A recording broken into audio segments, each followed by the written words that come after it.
আসসালামু আলাইকুম। আজকে অনেক দিন পরেই মনে হয় অনেক বেশি বৃষ্টি হয়েছে। কালকে একটু অল্প অল্প হয়েছিল। এত দিন পরেই বৃষ্টি দেখে কার কেমন অনুভূতি হয়েছে? আমার তো ভীষণ ভালো লেগেছে। বারান্দায় দাঁড়িয়েছি, দুটি মিষ্টি পাখির ভালোবাসা দেখছি।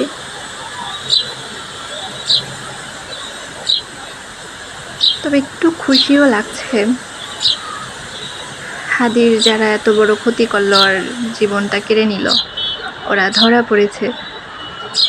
আমি খুব চাচ্ছি যে ওরা সুস্থ অবস্থায় জীবিত অন্তত পক্ষে এই দেশে আসুক, যাতে ওদেরকে জেরা করে বের করা যায় এর পিছনে আসল কাদের হাত আছে, মূল মাথা কারা। জানি না সেটা হবে কি না, তবে এটা হলে খুব খুশি হব। যেহেতু আপাতত ওরা ধরা পড়েছে, এটাতেও খুব ভালো লাগছে।